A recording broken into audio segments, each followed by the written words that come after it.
أشرف رسول وعلى آله وصحبه أجمعين ما بعد. ബഹുമാനപ്പെട്ട ഉസ്താദുമാർ, എന്റെ ശബ്ദം ശ്രമിക്കുന്ന നാട്ടുകാർ, അൽ-സഹറ വാലേരി ഉസ്താദ് അക്കാദമിയിലെത്തി സ്റ്റുഡൻസ് യൂണിയൻ, ഗാന്ധിബാബ സ്റ്റുഡൻസ് യൂണിയൻ സംഘടിപ്പിക്കുന്ന അകസേവനവുമാണനുബന്ധിച്ച് സംഘടിപ്പിക്കുന്ന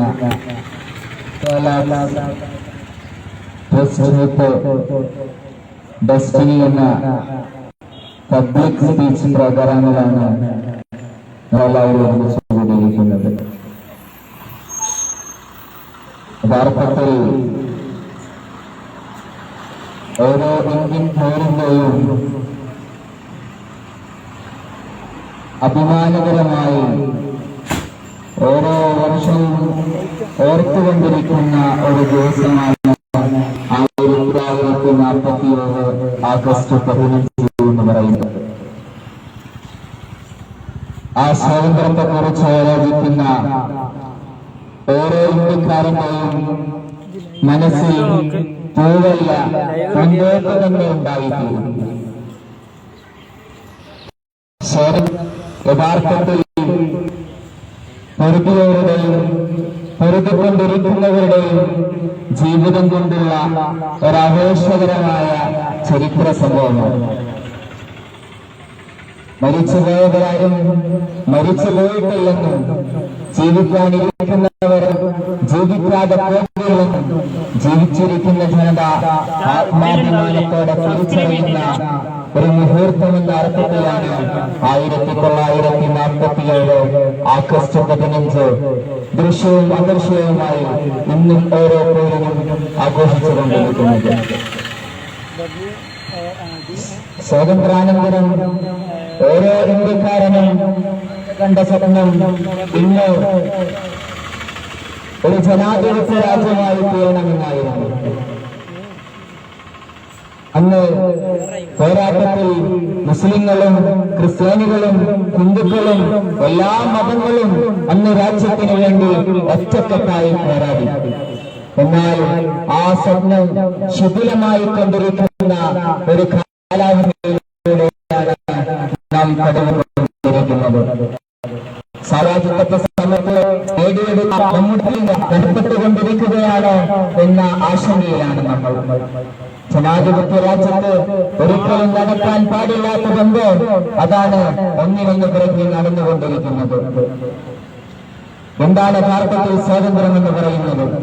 മഹാത്മാഗാന്ധി പറയുന്നുണ്ട്, ഇന്ത്യയിലെ ഓരോ പൗരന്റെയും കണ്ണീരെത്തുന്നത് വരെ യഥാർത്ഥത്തിൽ ഇന്ത്യക്ക് ഒരു സ്വാതന്ത്ര്യ രാജ്യമെന്ന് പറയാൻ സാധിക്കില്ല. നമ്മുടെ രാജ്യത്തെ ഓരോ പൗരന്റെയും അവകാശങ്ങൾ ലംഘിക്കുന്ന കാലത്തോളം നമ്മുടെ രാജ്യം യഥാർത്ഥ സ്വാതന്ത്ര്യ രാജ്യമെന്ന് പറയാൻ സാധിക്കുകയില്ല എന്നാണ് മഹാത്മാഗാന്ധി അടയാളപ്പെടുത്തിയത്. ഇപ്പോൾ മുസ്ലിം വിരുദ്ധ അക്രമങ്ങൾ കൂടി വരികയാണ്.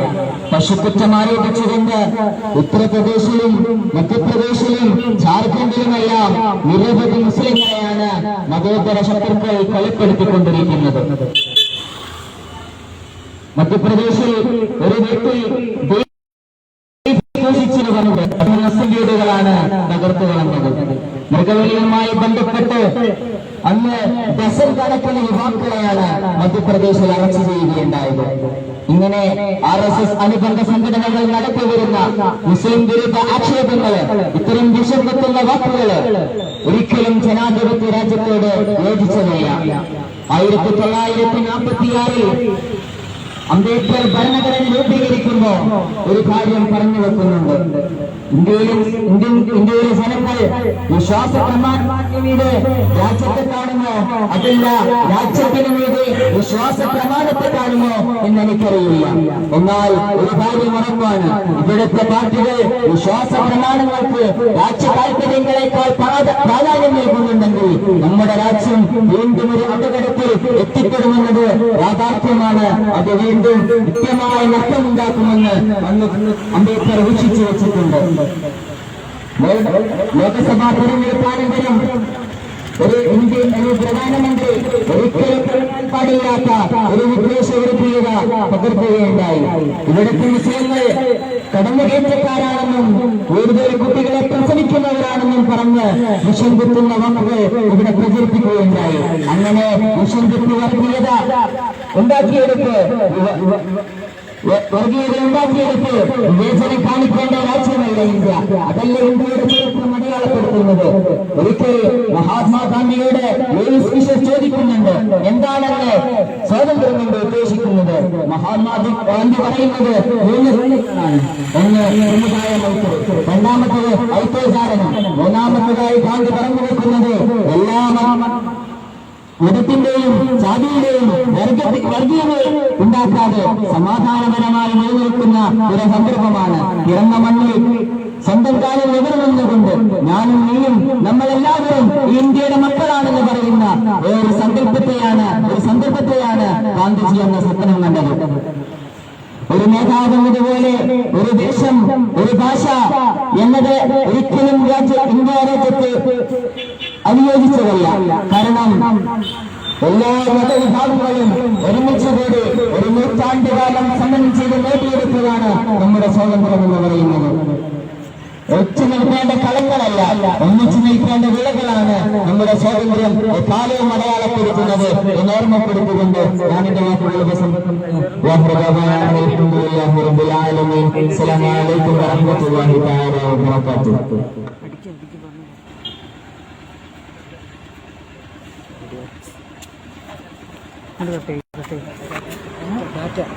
ഓണാണോ ഹോട്ട്സ്പോട്ടിനാണോ കൂടുതൽ കയറ്റാൻ പറയും, ഇന്ത്യയിലേക്ക് ചെയ്യാൻ പറയും.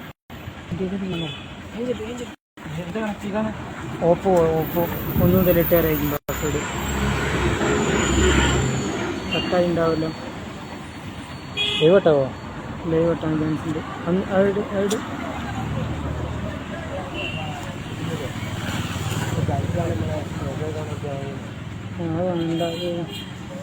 വൈഫൈയിൽ കയറും.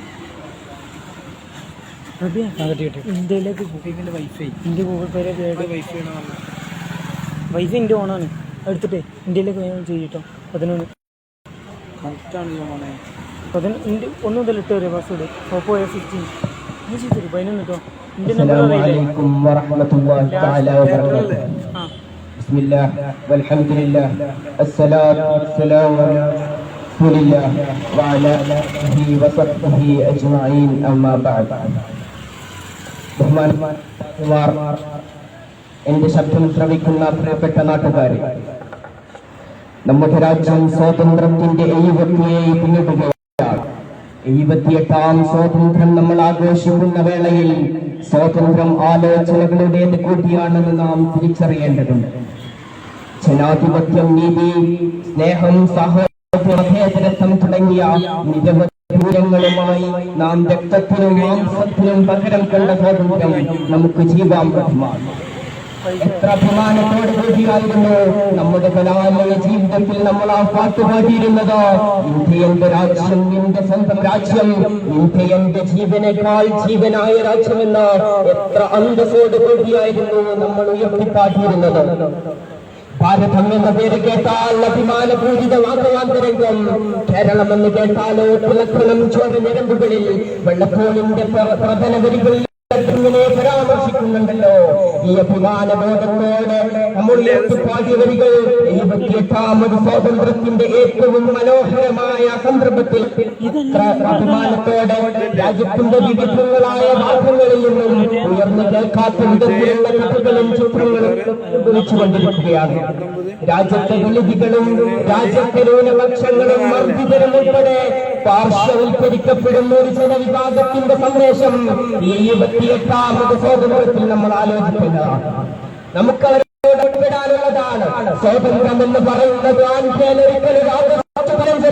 അടിമയായി നിറയുന്ന മറ്റോ ഭാരതം എന്ന് കവി ചോദിക്കുന്നത് പോലെ സ്വാതന്ത്ര്യം തിരിച്ചറിവാണ്, അവധിയില്ലാത്ത പോരാട്ടമാണ്. സ്വാതന്ത്ര്യത്തിലെ നിൽക്കുവാൻ നമുക്ക് സാധിക്കണം. ചോരയുടെ ചോർപ്പും കണ്ണീരിന്റെ അംശവും കലർന്ന നിരവധി പ്രാചീനമായ പോരാട്ടങ്ങളുടെ കഥ പറയുന്നത് ഇന്ത്യൻ സ്വാതന്ത്ര്യത്തിന് എന്ന് നാം തിരിച്ചറിയണം. സ്വാതന്ത്ര്യം നമ്മൾ ആഘോഷിക്കുന്ന രാജ്യത്തിന്റെ പക്ഷങ്ങളും നമ്മുടെ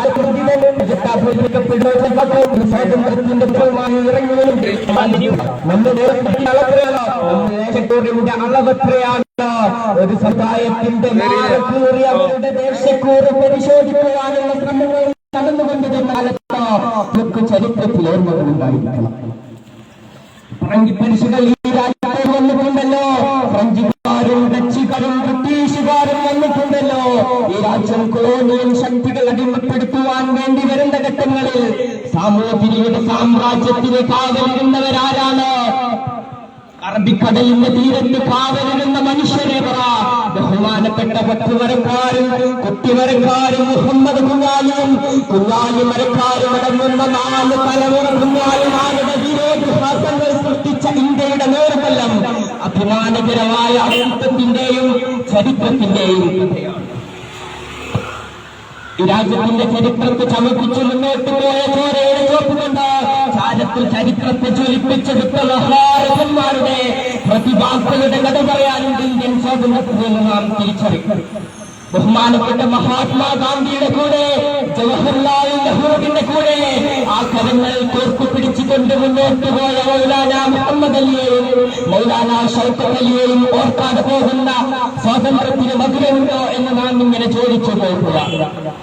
ഭഗത് സിംഗിന്റെയും ആസാദിന്റെയും ബിപിൻദാസിന്റെയും ചോര വീണ വണ്ണിൽ നിന്ന് അഭിമാനത്തിന്റെ കഥ പറയുമ്പോൾ നമ്മുടെ മലബാറിന് പറയാനുള്ള കഥ എന്താണ്? കാലുകൾ കൊണ്ട് നമ്മെ ചവിട്ടിയരക്കാൻ ലബക്കുറ്റിയെയും കുഞ്ഞലരിയെയും വെടിവെച്ച് കൊല്ലാൻ ഇന്ത്യയിൽ എവിടെയെങ്കിലും നടന്നുണ്ട്? ജാലിയൻവാലാബാഗ് പോലും കാണാത്ത സമരമുറകൾ കണ്ട നാടാണ് നാട്. ആരൊക്കെയാണ് ഇവിടെ നിന്നത്? നമ്മൾ ഒന്നിച്ചു നിന്നപ്പോ നമ്മുടെ നെഞ്ചിൻ കൂട്ടുള്ളത്താൻ ആരൊക്കെയാണ് ഇവിടെ വന്നത്? ലീസം റെജിമെന്റ്, പൈനീർ റെജിമെന്റ്, റെജിമെന്റ്, രാജപുത്രരുടെ സേന, ലോക്കൽ പോലീസ്, ബ്രിട്ടീഷ് പട്ടാളത്തിന്റെ സകല നിലകളും, രാജ്യത്തിന്റെ മേജർ ഹോപ്പുണ്ട്,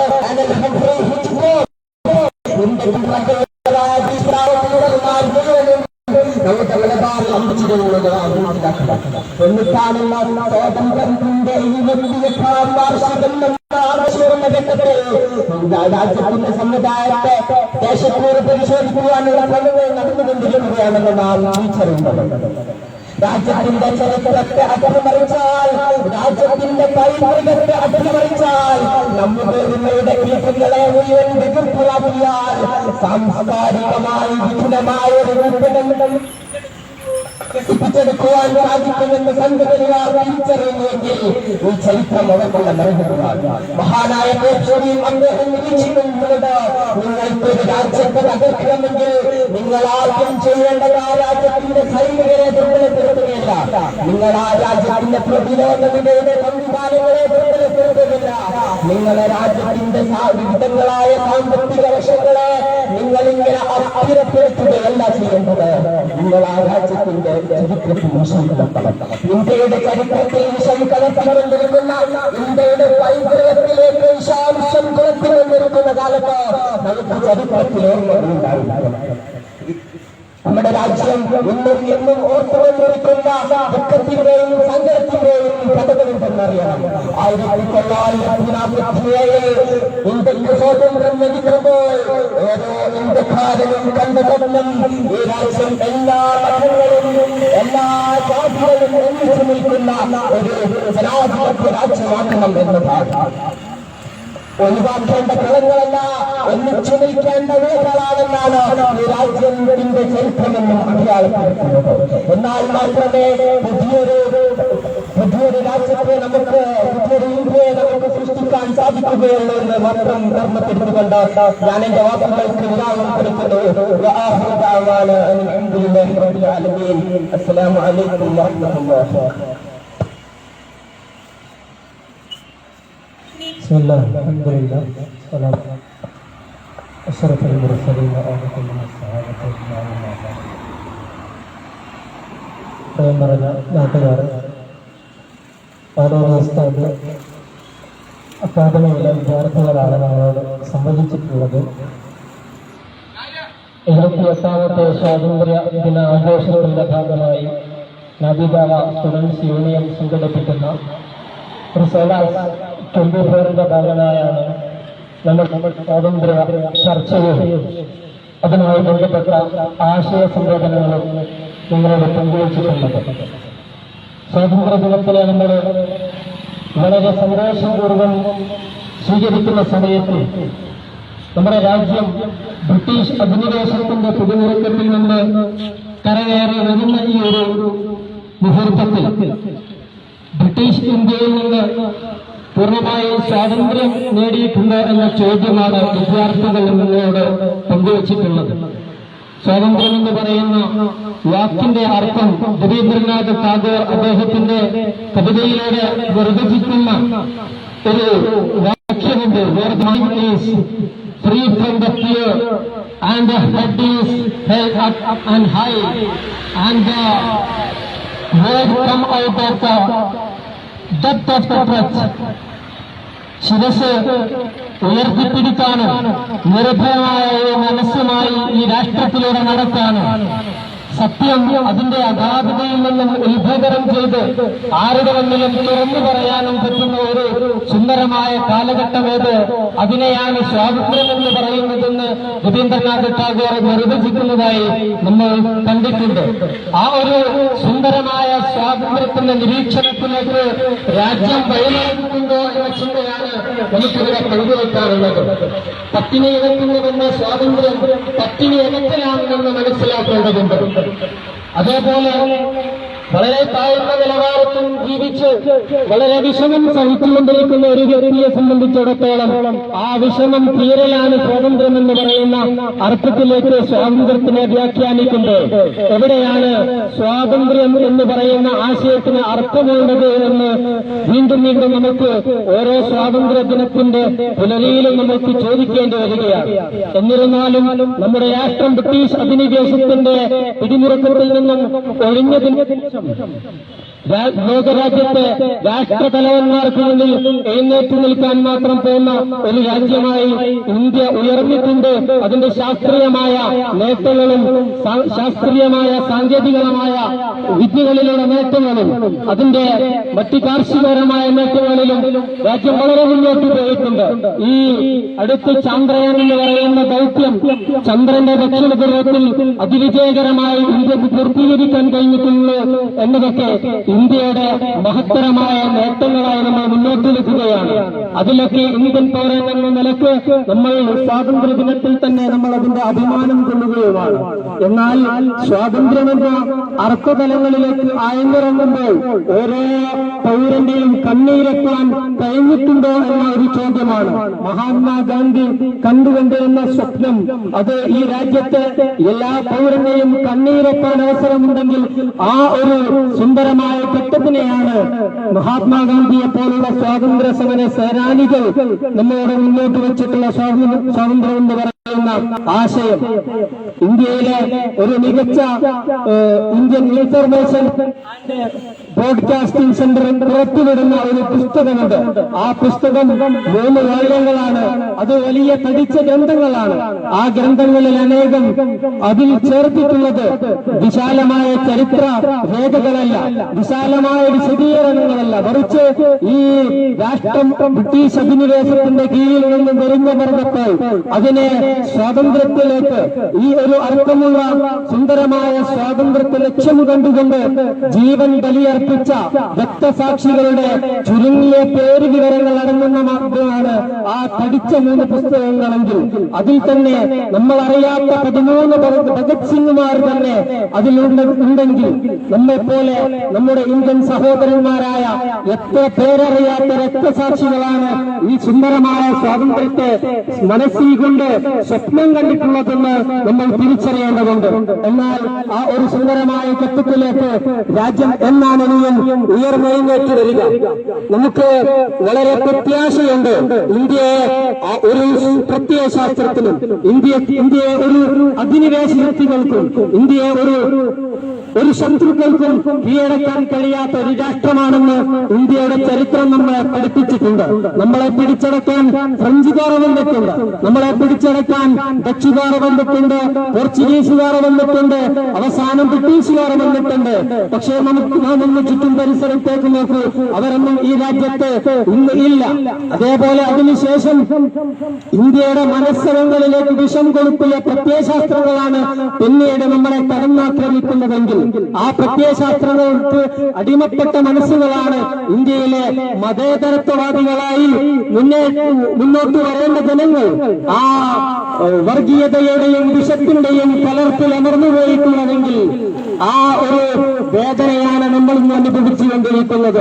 നമ്മൾ സായുധരായ ഒരു സേനക്ക് അടിമപ്പെട്ടവരല്ല, മറിച്ച് വളരെ മൂർച്ചയുള്ള വിഷം കലർന്ന ശാസ്ത്രങ്ങൾക്ക് അടിമപ്പെട്ടവരാണ്.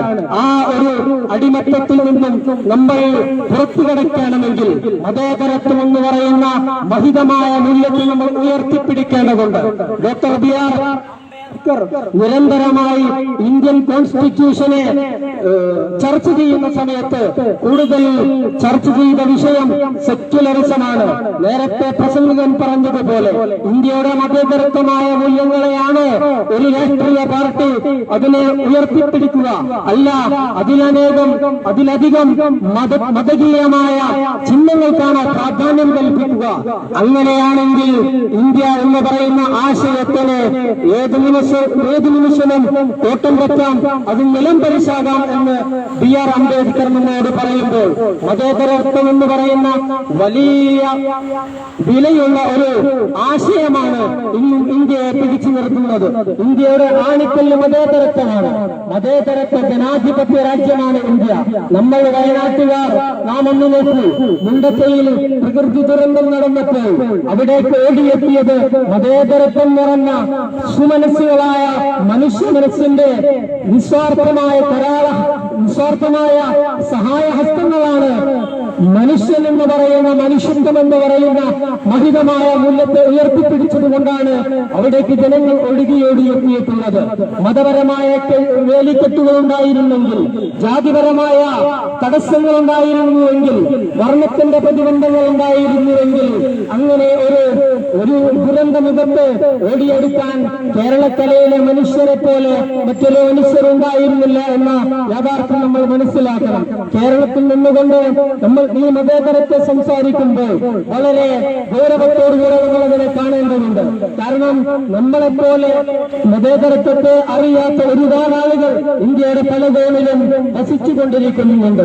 കവി രേഖപ്പെടുത്തുന്നുണ്ടല്ലോ, ഹിന്ദിക്ക് അങ്കിസ്തരീക ഹേ നജീന കേരള, ഹേ ഗയേ അഷിയാ നാസിർ കാ ഖസീന കേരള എന്ന് കവി പാടുന്നുണ്ട്. ഇന്ത്യ എന്ന് പറയുന്ന മോതിരത്തിന്റെ ഏറ്റവും വിലപിടിപ്പുള്ള കല്ലാണ് കേരളമെന്ന് കവി പാടുമ്പോൾ ആ കേരളീയ സമൂഹത്തിന് മതേതരത്വത്തോട് വലിയ വിലയുണ്ട്. അതിന്റെ യഥാർത്ഥമായ സാക്ഷ്യമാണ് നമ്മൾ മുണ്ടക്കയിലെ ദുരന്തമുഖത്ത് ഈ അവസാന ഘട്ടത്തിൽ കണ്ടിട്ടുള്ളതെങ്കിൽ സഹോദരന്മാരെ, ഇന്ത്യയുടെ മതേതരത്വത്തിന് മൂല്യമുണ്ട്. ഇന്ത്യ എന്ന് പറയുന്ന ആശയത്തിന് ഇനിയും പ്രതീക്ഷകളുണ്ട്. അത് തന്നെയാണ് ഇപ്പോൾ ഇന്ത്യൻ രാഷ്ട്രീയ പശ്ചാത്തലത്തിലും വന്നിട്ടുള്ള മാറ്റങ്ങൾ നമ്മളെ ബോധ്യപ്പെടുത്തിക്കൊണ്ടിരിക്കുന്നത്. ഇന്ത്യ എന്ന് പറയുന്നത് കേവല ഫാസിസത്തിന് അടിമപ്പെടേണ്ട ഒരു ജനതയല്ല എന്ന് തിരുത്തി വായിക്കുന്ന ജനാധിപത്യ വിപ്ലവങ്ങളാണ്, അതിന്റെ മാറ്റങ്ങളാണ് നമ്മൾ ഇന്ന് രാജ്യത്ത് അനുഭവിക്കാൻ കഴിയുന്നതെങ്കിൽ ഈ രാജ്യത്തിന്റെ മഹിതമായ മൂല്യത്തിന് നമ്മുടെ ഇന്ത്യൻ രാഷ്ട്ര സേനാനികൾ നമ്മളിലേക്ക് മുന്നോട്ട് വെച്ച ആശയങ്ങൾക്ക് അതിന് സൗരഭ്യവുമുണ്ടെന്ന് നമ്മൾ ഇന്ന് തിരിച്ചറിയുകയാണ്. അങ്ങനെ ഈ മതേതരത്വമായ ആശയത്തിനെ മുറുകെ പിടിക്കണമെന്ന് മാത്രമാണ് ഈ സമയത്ത് നമ്മൾക്ക് പരസ്പരം കൈമാറാനുള്ള ആശയം. അത് ഒരു സന്ദേശത്തിന് മാത്രമേ നമുക്കിടയിൽ ഇന്ത്യ എന്ന് പറയുന്ന ഈ നാനാത്വത്തിൽ ഏകത്വം നിറഞ്ഞു നിൽക്കുന്ന വൈവിധ്യമായ ദേശങ്ങളും ഭാഷകളും രാഷ്ട്രത്തിൽ നമുക്കുള്ള ഒരേ ഒരു പ്രതീക്ഷ മാനുഷികപരമായ സൗഹാർദ്ദമാണ്. മതങ്ങൾ എന്ന് പറയുന്ന വേലിക്കെട്ടുകളില്ലാതെ, ചിഹ്നങ്ങൾ എന്ന് പറയുന്ന പ്രതിബന്ധങ്ങളില്ലാതെ, ജാതിയും വർണ്ണവും എന്ന് പറയുന്ന മറ്റനേകം വ്യത്യസ്തതകളൊന്നുമില്ലാതെ നാമെല്ലാം ഇന്ത്യയാണ്, നാമെല്ലാം ഇന്ത്യക്കാരാണ്. Be the people of India എന്ന് പറഞ്ഞുകൊണ്ട് തന്നെയാണ് ഇന്ത്യൻ കോൺസ്റ്റിറ്റ്യൂഷൻ അഥവാ ഇന്ത്യന്റെ ഭരണഘടന ആമുഖത്തിൽ തന്നെ തുടങ്ങുന്ന പ്രധാനപ്പെട്ട വാക്യം. The people of India having solemnly resolved to constitute India into a sovereign secularist democratic republic എന്ന് പറയുന്ന മഹിതമായ മതേതരത്വത്തിന്റെ, സോഷ്യലിസത്തിന്റെ, ജനാധിപത്യത്തിന്റെ ഉദാത്തമായ മൂല്യങ്ങൾ നമ്മുടെ രാഷ്ട്രസേനാനികൾ നമ്മിലേക്ക് കൈവച്ചു തന്നിട്ടുണ്ടെങ്കിൽ ആ സമ്മാനത്തിന് വലിയ വിലയുണ്ട്. ആ സമ്മാനവും കയ്യേറി മുന്നോട്ട് പോവുക. ജയ് ഹിന്ദ് എന്ന് പറഞ്ഞുകൊണ്ട് ഈ പരിപാടി ഇവിടെ അവസാനിക്കുന്നു. അസ്സലാമു അലൈക്കും വറഹ്മത്തുള്ളാഹി. നമസ്കാരം.